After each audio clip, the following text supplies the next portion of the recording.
Welcome to Here Where You Belong, your go-to podcast for exploring belonging with your host and belonging expert, Dia Irby. We are thrilled to have you join us. Together, we'll dive into the depths of what it means for each of us to find our own place in the world, whether it's within our communities, our relationships, or within ourselves.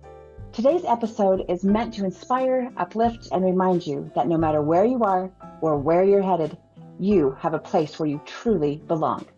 So grab a cozy spot and settle in. Welcome to Here Where You Belong. Welcome to Here Where You Belong. Welcome home. Today's guest, I'm so excited about the journey she's had, about finding belonging for herself and providing belonging for other people. She has an amazing story. Colleen Biggs. Let me just tell you a little bit about this phenomenal woman. She's an award-winning business coach. She's a community leader. She has an elite podcast. She's a host of Take the Leap, and we'll hear a little bit more about that. She's the author of 7 #1 international bestsellers, and she's a motivational speaker. She's got a story that'll motivate many people.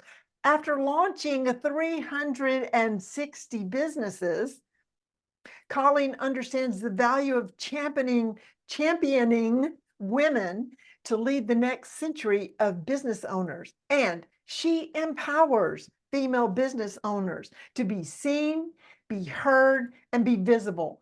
Colleen provides women with a community of entrepreneurs who take the leap daily and realize that their net worth is their net work.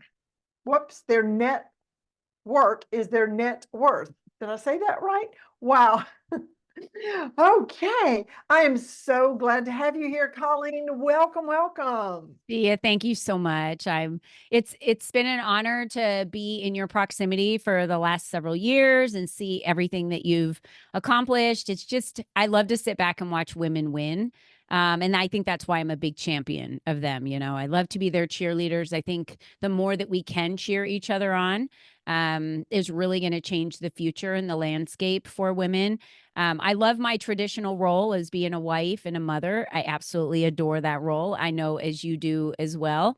But I also have dreams and desires, you know, for myself in the things that I want to accomplish. And I think that's equally as important for us as women to be able to pursue that. And I love providing space for women to pursue that as well. You know, I thought if mama ain't happy, ain't nobody happy. It's really true. You have to take care of yourself, and you have to be comfortable in your own skin. Other people's skin doesn't fit as well because it's not made for you. Tell us a little bit about your story, about your finding belonging or when you didn't belong, or a little journey on that. Yeah, and I wasn't always comfortable in my skin, and I didn't feel that I belonged, and I think I was very lost as a child to try to understand because I was taught. I remember from a very young girl, we belonged to a church, so we had a lot of support in the church. In fact, we lived right across the street from it. It was interesting as a child. But then my dad was very violent. I thought my dad just hit us. Like I thought he would take out his anger on us. But then I got trapped I didn't get trapped. I got locked in a closet because I was the youngest of 3. My sister and my brother locked me in the closet and left me in there for punishment all day. I don't know why. But my parents didn't know I was in the closet, and my brother and sister had like left the house. And then I didn't realize that my dad beat my mom up until that moment. And I kind of had to listen and watch the whole thing through like a hole in the wall. That was really disturbing to me as a very, very, very young child, because at that point I had lost respect for this gentleman that was supposed to be like this amazing person that I looked up to. And my parents taught me like, you're going to grow older and you're going to get married and you're going to have babies. And I was like, this does not seem appealing to me. Like, what if my husband decides to beat me, you know? And so my dad left when I was 12, and it devastated my mother to the point where my mother wasn't mothering anymore. She was dealing with her own trauma. And so I felt very much alone. And here I am as this child. So, of course, I turned to my friends in the church and the people that I trusted until they turned on me. And we got kind of judged and labeled. And I got a job very early. At that point, I just kind of realized, like, Colleen, you're just gonna, this is a life where I can't tell you why it felt this way, but in that moment, I thought to myself, you're gonna have a long life of you needing to figure things out.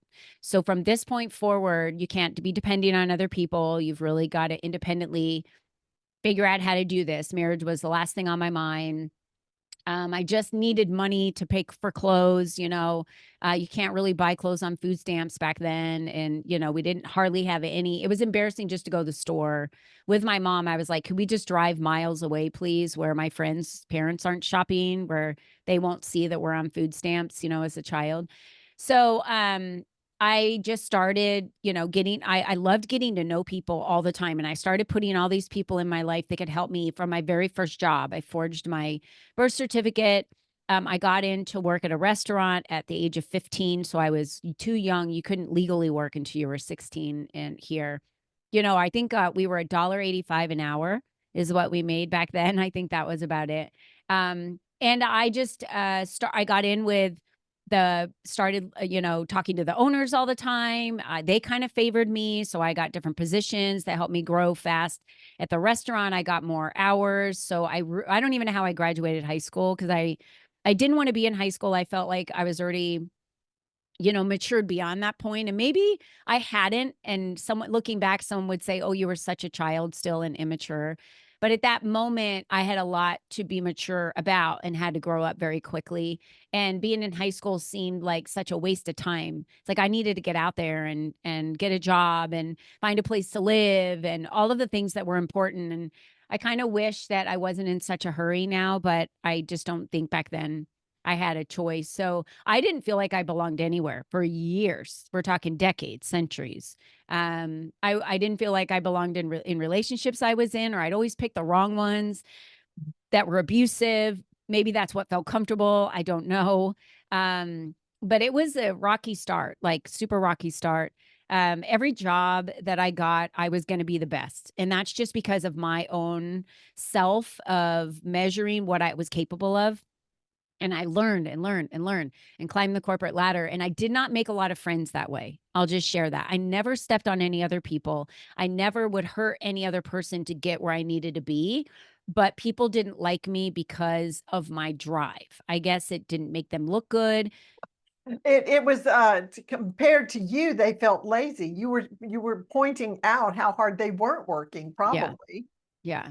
And, but I wasn't doing it on purpose to overshadow anyone. I just did it because that was what satisfied me, that kind of I guess, this desire to be the best, because I could control that. Like, Yes.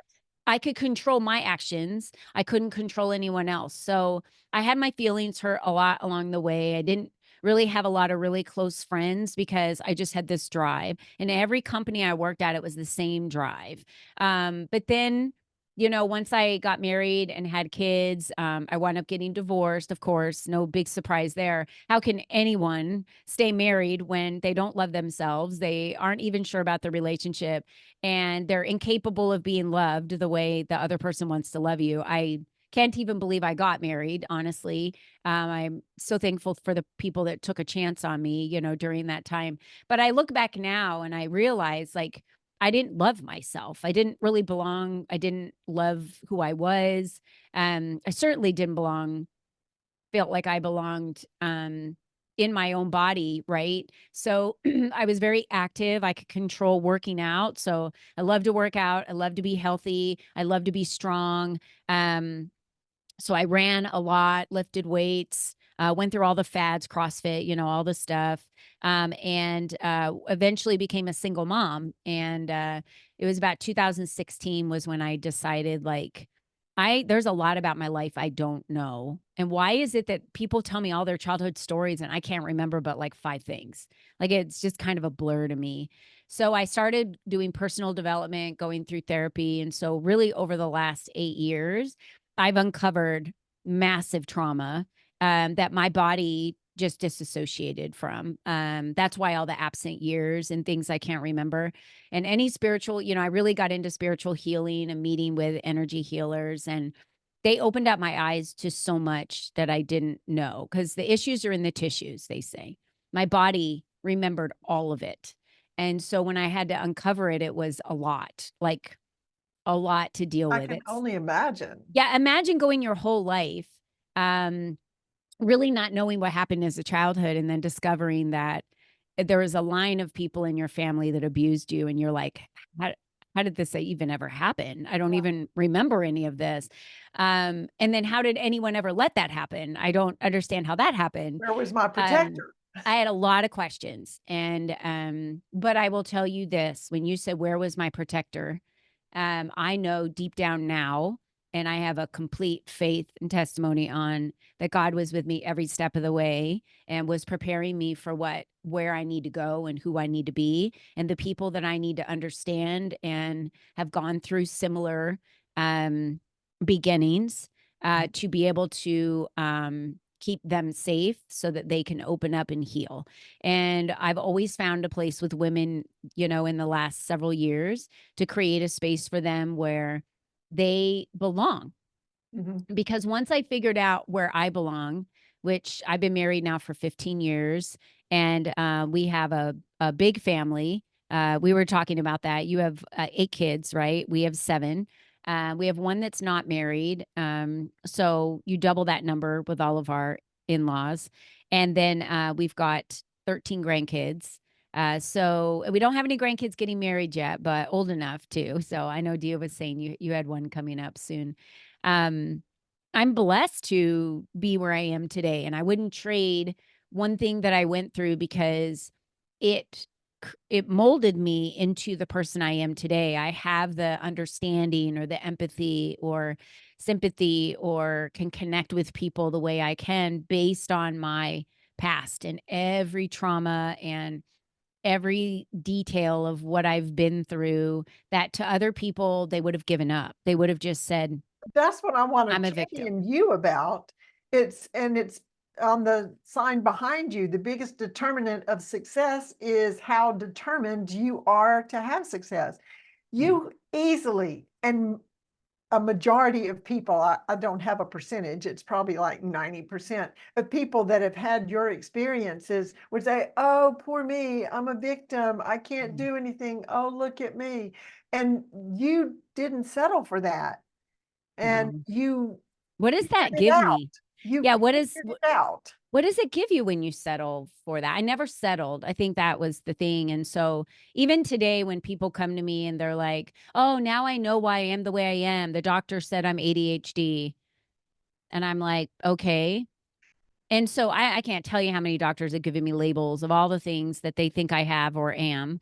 And I just don't listen to any of it. And I have specific tools that I know I need to use based on how my brain thinks and how I function. And I use those tools religiously, because it's what helps me stay productive. And I think that's what it really comes down to individually as a person. Who are the people that you need to be surrounded with? What are the daily tasks that you need in your life that help balance you out? What are the tools that you need to have so that you can function at the highest level of functioning in a day? I love cold plunging. I don't do it every day, but I do it once to twice a month. And it's something about that I really enjoy, that clears my body. I see a Reiki master every single month to clear out energy in my body. There's certain tools that I use to stay at the highest level of productivity for me, because I have so much that I want to accomplish as a legacy.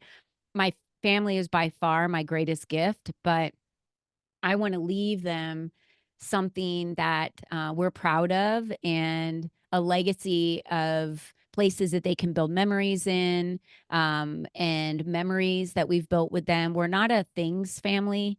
I'm not a big things family. I'm more of a very much about memories and the times that we spend together, and the things that we do. But we're not about gifts or any of that. And I'm not in the family. So that's been something that's been a true gift in our family with our kids. And I want them to feel like they belong, right? So whether we have a child who can't have children because they have gone through IVF, and they're fostering and adopting, those children are our children. That we really don't see a difference in that. It all comes back to, until you can belong to yourself, you're not going to ask the questions, what do I need? How do I operate? What does my brain need to function at its best? It's not, I wish I could do things like so-and-so, or I wish I didn't have this challenge and I could do things easily like that. You belong to who you are because you're uniquely made. And that is figuring out how you can best be your best self. And I appreciate that. And you were asking all the questions because you appreciate that you are who you are and made who you are. Yeah, I used to ask myself the question all the time, and I ask God a lot. Why did you create me? What was my purpose? Why did I need, instead of blaming God and my life and saying, why would you drag me through all of this hell? It was like, what was the purpose of this? What do I need to learn? And what do you have planned for me? Who do I need to, like, what version of myself do I need to become, and who do I need to learn from? And where do I need to attend? What do I need to do? And I'm always looking for becoming that better version of myself, because we're never done growing. Oh. So retiring, when people talk about retiring, I really just see that as expiring in life. It's like a give up, like, I'm retiring, I'm done, I don't want to work anymore. And it's like, what if you did something that you absolutely love to do, and it just fulfilled your soul? And that's what life I create for myself. And I definitely decided I can't be anybody else because it's exhausting.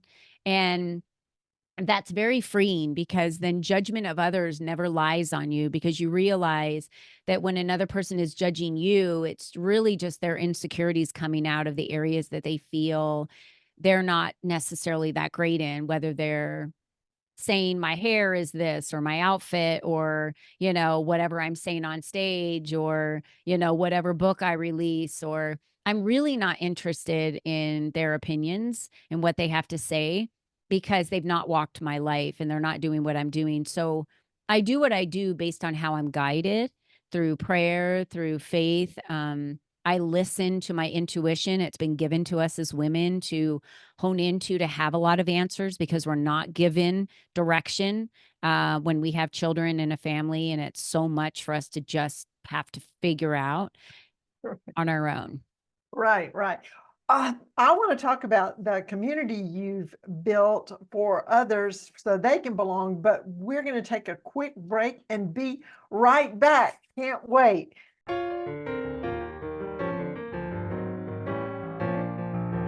Hey there! Isn't my guest amazing? So glad you joined us today. In this world that often feels disconnected, building community and fostering belonging are essential.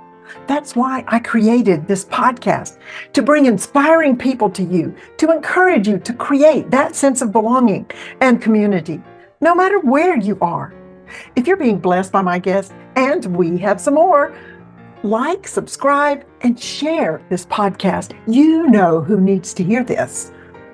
Stay connected, stay true to yourself, and always remember, you belong.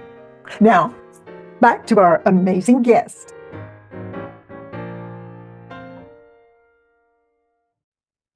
And we're back with today's guest, Colleen Biggs. She has so much wisdom, and I'm excited for her to tell us about a community she has built to support entrepreneur women. She was inspired to do this, and I'd like to hear the story of Leap for Ladies. Thank you, Dia. So, for about 20 years, I worked with business owners. I was in the trenches with them, from startup to negotiating leases, to marketing, sales, hiring, training, grand openings, all the deal. And I've been doing that for, like I said, a couple of decades. And the one thing that they did so well beyond the support that they got from me and the company was building community with each other. And building community with each other, they could understand each other on a level that I couldn't understand them because they were both in the trenches running their businesses every day. So they would give each other ideas. They would share what's working, what's not working, partner together on doing things together. And I thought, how smart is that? So instead of competing with the other businesses, they decided to pull together and collaborate. And the ones that did compete always did worse when they would pull themselves out of the group and, oh, I'm not going to be part of this group. They never excelled based on their numbers that I could watch beyond the other businesses. It was the businesses that collaborated that excelled. So when I knew I wanted to be an entrepreneur, at that point, I said, well, I can't do this by myself. And the power of community is so strong. What if I went out and told all the ladies that had businesses that I was going to pull together a bunch of us so that we could support one another, so we could just be there to be sounding boards, to ask questions, to be promoted? Because in all of these businesses that I worked with, the thing that I'm so grateful that I learned over time was you've got to tell everybody about you, and you have to build long lasting relationships. If you do those two things in business, in anything that you do, you'll be successful. So that was kind of my mantra going in. That's what I was going to do, and I built the community off of that, and that meant everybody that was a member got a ton of exposure. I had a live radio show then. I produced a magazine back then, and everything I did was just promoting them. Then, we started really heavily on social media platforms, building SEO for them, putting them in our newsletters. So I just really felt that the more I promoted someone else and made it about them, that all boats rise together. I never made the community about me. It was never about, hey, look at me, look at what I can do, everybody work with me. I was like, no, hey, Dia, if you're part of this community, I know these really great coaches over here that I think could serve you really, really well. The two of you should meet, or they have a something that you need in your business, whether it be marketing, whether it be someone who can do copywriting for you, or trademarking, or a VA, or whatever it might be. And I've helped so many businesses grow just from word of mouth, telling other people about them and connecting. So that's that building the best, relationship. So what I wanted to create, it's that whole like do unto you piece that you'd have others do. I always appear as a customer. And so when I think of myself as a customer, it's like, well, what would I want a community to look like? What would I want to be part of, or pay to be part of, or would expect? What would my expectations be? And I build everything off of that. So I build it for the people. It's why I got elected to my community board. Honestly, I did not want to be a candidate. And my neighbors reached out to me and asked me to run. And I said, nobody knows me. They're like, everybody knows you. I'm like, how? How does everybody know me? I know I volunteer and I do things like that, but I'm doing it to give back to the community. And they said, you listen to people. Like, you are always that bridge between like kind of the corporate and then the people, and everybody trusts you. They open up to you. And that's where I was before in the company, that I worked for corporate, but everybody saw me as this person that they could tell anything to. And they never felt like I would ever betray their trust or go behind their back. So I just created a community that would make me feel safe. And you can say whatever you want here. You can ask the questions that you think are stupid. You can be at any level. And every person in this room is going to help you build your social capital by pouring into you, by giving you resources, by providing opportunity, because that's what we do. And if you don't want to do that, you're really not attracted to this community. We don't have takers in the community. They're all giving, but they're all receiving. I think that's a big difference between a taker and a receiver. We encourage women to say what they need. And that's a very difficult thing. That's the being seen and the being heard piece. It's easy for us to give as women and deplete ourselves to nothing, but to receive is one of the hardest things. And it's almost like the women expect you to receive. So they're going to kind of push it on you, and they want you to get what you need. Here's the thing about receiving, and I had to learn this way, way back, that if you don't receive what somebody wants to give, you are denying them the blessing of being the giver. Exactly right. And when I've said that out loud to people, they're like, "Ooh, I never thought about it that way." And I said, how selfish of you. And they're like, oh, Well, it's even like if someone compliments you and Yeah. you go, oh no, not really. And it's like, you just dished their You just opinion. deflected everything I tried to give you. Yeah. Yeah. And you just said you don't have you're not smart. You don't think right if you Mhm. deny a compliment. Yeah. Yes. How long ago did you start? Well, you got out of corporate to be an entrepreneur, Yeah. and then 2018 was when I started developing everything. I remember my husband and I were in Chicago, and I was working for another company then, and I was traveling a lot. So I flew my husband in to spend the weekend with me and then flew him back out. And we were on a lot of skyscrapers. There's some amazing architecture. And I kept seeing arrows everywhere and all this stuff. And I really just came up with the business and the structure just from being inspired by the architecture in Chicago. And so it launched officially in January of 2019. I'd given my notice, but they just kept me on and kept me on. And they needed, like, it was hard to we let me can't let go. you Yeah. go.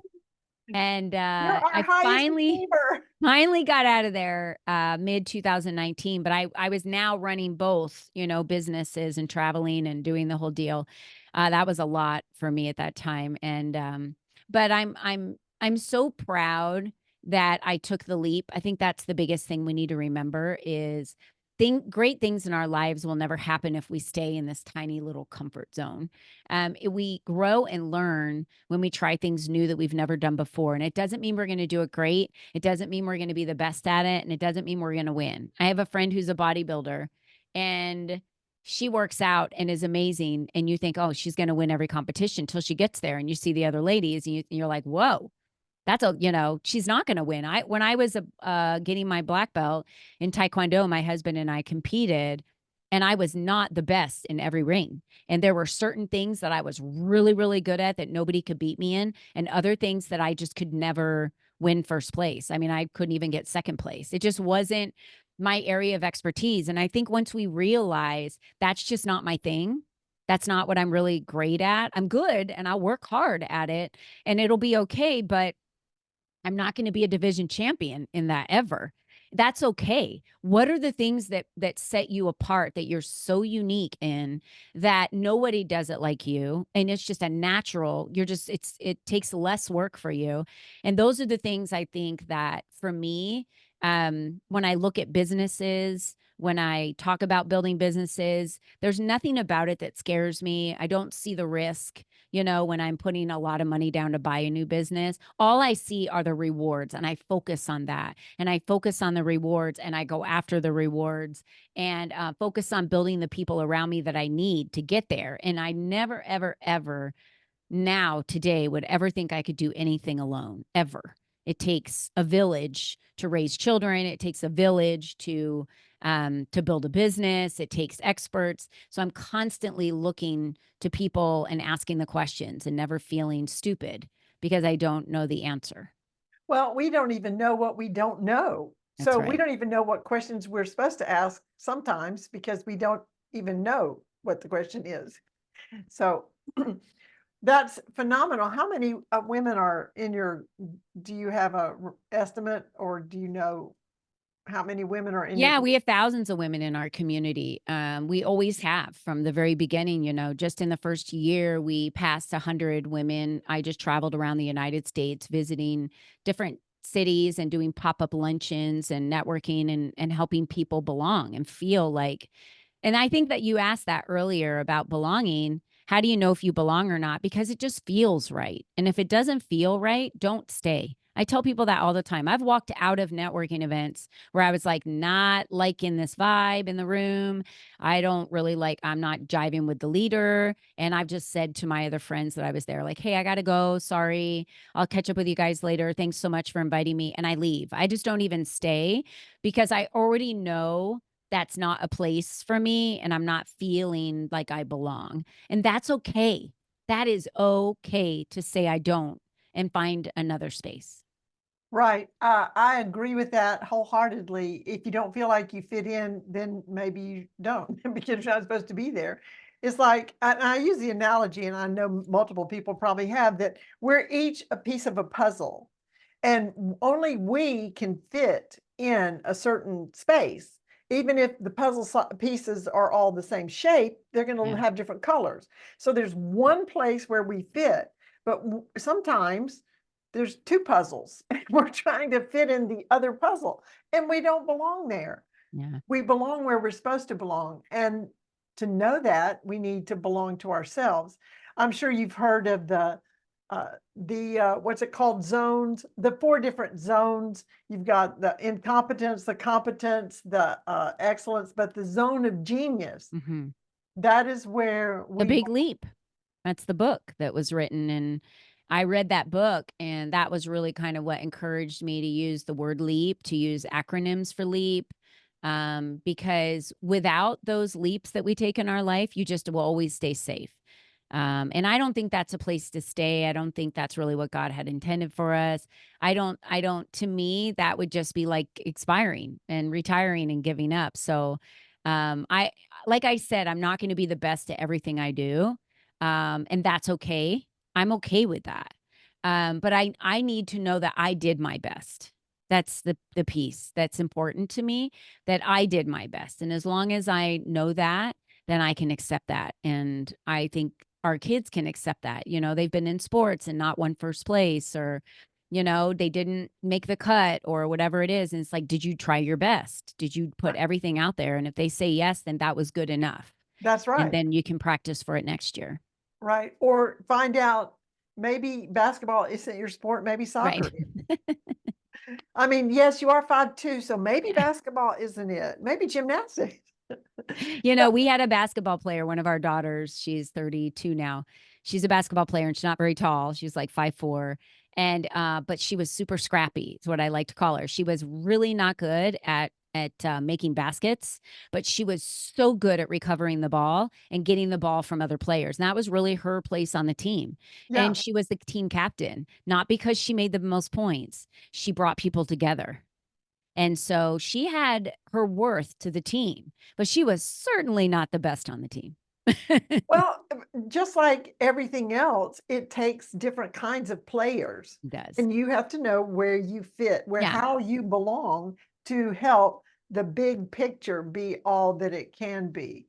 Can you imagine if a full team was all Michael Jordans? It wouldn't No, work. It no. wouldn't work because he needed blockers and he needed so many other things and people to pass the ball to for him to get into position to do what Right. he does well. If there was, he never even would have became who he was if there was multiples of him. So, Right, exactly. Which, yes, we each have our important part to play. And when we yeah. learn to belong to ourselves, we'll know what that is.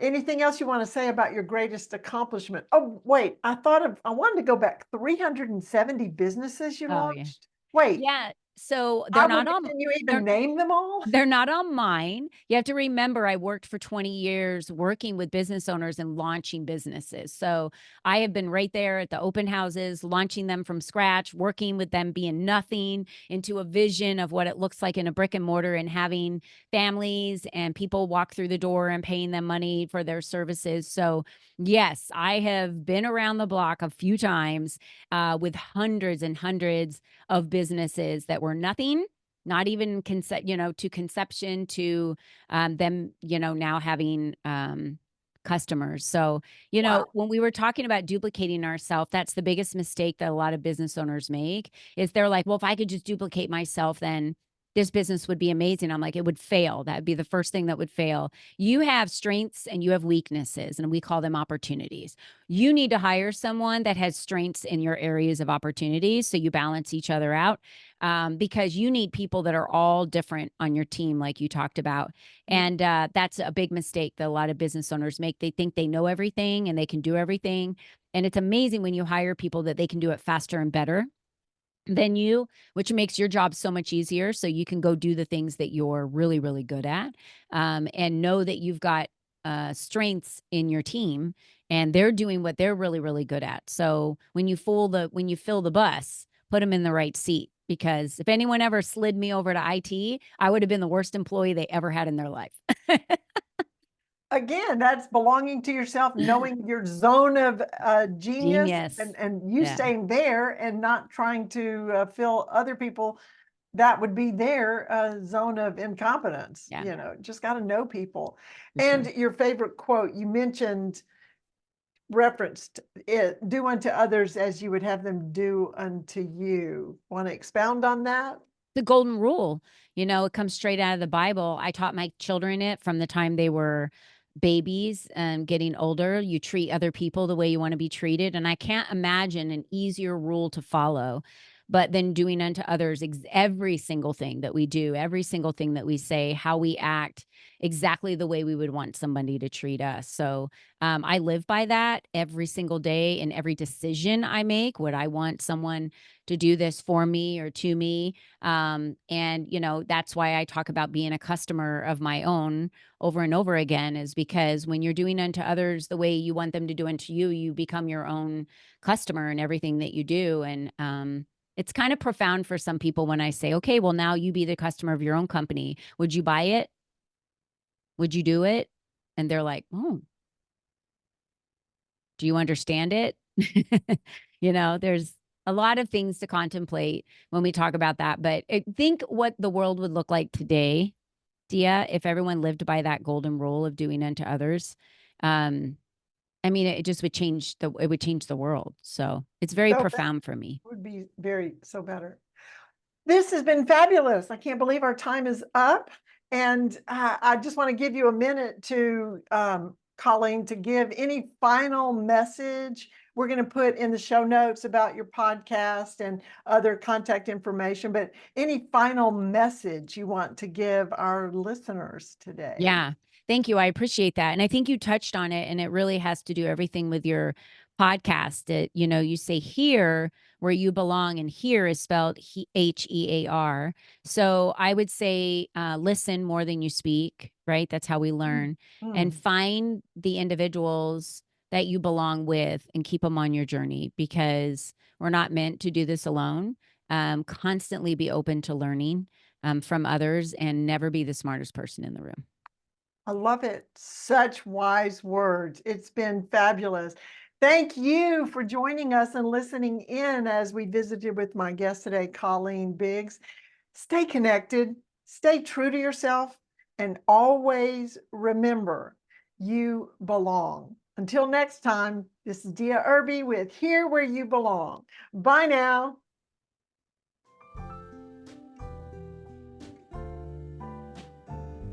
Thanks for tuning in to Hear Where You Belong. We hope today's episode has inspired you to embrace the beauty of belonging in your own life. Remember, no matter where you are or where you're headed, you have a place where you truly belong. Join us again next time for more insightful conversations and heartwarming stories. Until then, stay connected, stay true to yourself, and always remember that you belong.